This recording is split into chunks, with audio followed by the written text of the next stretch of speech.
Welcome back, everybody. This is MTA Commuter Connections. I'm your host, Terry Owens, and we are broadcasting from Old Hilltop, Pimlico, home of the Preakness, and we are getting ready. We've got tens of thousands of people headed out for this year's race, and here to talk about how the MTA is going to help get people to the racetrack is Mr. James Means, who is Deputy Director of Bus Transportation. Mr. Means, thanks so much for joining us. You're welcome. You're welcome. The MTA seems to get a little better each time one of these big events come around. We've seen it with the Grand Prix, we've seen it with Celebration. You guys are just figuring out a better way of moving people through these big events, and I suspect the Preakness is going to be no different. Preakness won't be any different, and you know the MTA is fortunate that we have people that have been here with the MTA 20 plus years. So they're bringing 20 plus years of experience on moving people, which is what we do. And their expertise has actually got down to a science. You know, we can shuttle, 200 or 300 people every 10 or 15 minutes. And so it really is a science at this point. And we're encouraging people to take the rail, light rail and metro, and use parking rides either up at Timonium or wherever they're coming in from. Take light rail from there, bring it down, and then we'll pick you up at Rogers Station or we'll pick you up at Old Court, and we want to have a continual loop of bringing people as soon as they get off of the rail. We put them on bus, we bring them here, and then when the event is over, we send them back out and we take them back. So the combination between using bus and rail, I think we can accommodate the community and all the people that are coming from miles and miles away for this event. Sounds like a huge shuttle operation. How far in advance do you all start planning for something like this?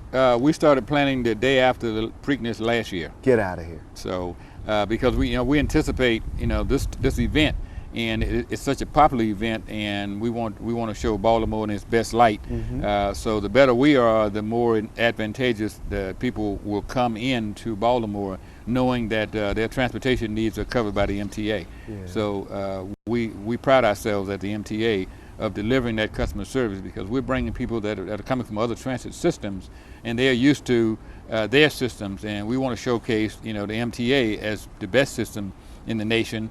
So when you come here, we won't let you down. We're going to give you that same level of service that you would get from any city that you're coming from. Even we have people coming from Europe.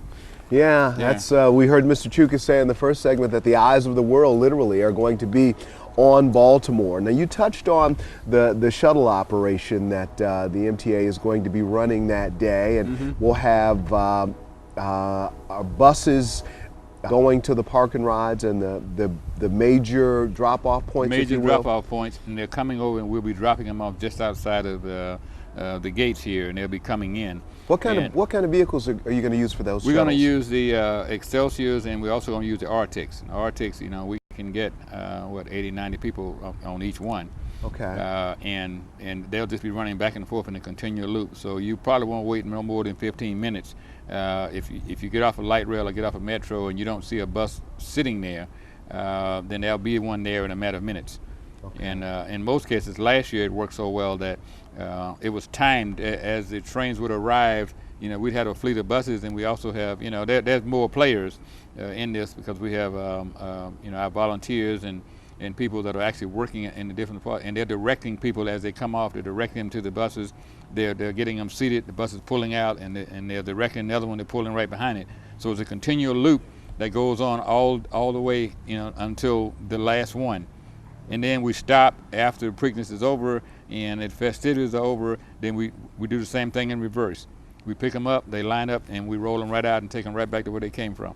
Now, does the staff get as excited about these events as the public does? I mean, I know people are looking forward to getting out here. How do employees gear up for something like this? I would say, if you would have saw the buses from last year, this is how excited they get. Our maintenance people, and they pride themselves in showcasing their equipment. The buses had Armor All on the tires. So if you can imagine, we're bringing it's just, the best of the best. And that's how excited they are, that we're being showcased in that light, because we don't normally armor all the tires on our buses. Yes. But the ones that we brought out to the Preakness, they were spotless. They were smelling good and they were looking good. And I don't think that the administrator or the governor could ask for any more than what we were giving them. Yeah. And that's what we wanted. And you referenced our ticks. Our ticks, those are our longer buses. What is it, 60 feet? Yeah, and they slink. You know, they Yes, twist in the these are middle. little sort of accordion in the middle. Yeah, those because of the number of people that you can actually pick up on those. You know, I guess that's the cream of the crop. Yeah. And our operators, we used retirees last year. You know, I mean, the operator force, you're looking at people with 30, 40 years of experience of working with the public, and hopefully we'll be able to use them again this year.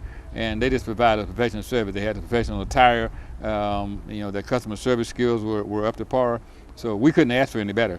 Mr. Means, thank you so much for joining us here at Pimlico. We look forward to all that you guys are doing to get us ready for the Preakness. Oh, you're welcome, Terry. All right. MTA's greatest assets, as you've heard Mr. Means say, is its employees. Their dedication and hard work help hundreds of thousands of people reach their destinations each and every day. Some of those employees were recognized in a special ceremony recently, including MTA's Top Operator of the Year. They are considered the best of the best. MTA's top operators were recognized recently in a ceremony at the Eastern Division. This is the second year of the event, and Administrator Rollin Wells says he could not be more proud of this year's winners. It really touched me to see how proud they were about their accomplishments and the fact that we are recognizing them. The winners were picked based on strict performance criteria. Each operator based on their performance in categories such as attendance, logging onto the system, accidents, and commendations. Union officials were among those on hand. To have an award ceremony, to have things in place to give them to show your appreciation as a leadership towards your members or towards your employees. They are our members as union, but employees, I think it's a great thing. The program recognized 8 distinguished operators of the year, each receiving a trophy and special recognition. The top prize, the Operator of the Year award, went to a 22-year veteran of the agency, Tony Brown of the Northwest Division. I was amazed and shocked. It really was unexpected. But it was a great honor. In accepting his award, Brown said he really enjoys interacting with his passengers and getting people to their destination safely.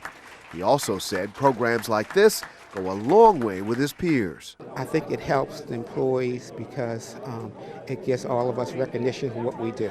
The program also recognized the top division of the year, that honor going to the Eastern Division. And the competition has already begun for bragging rights next year. And we'll take a quick break, be back in just a moment.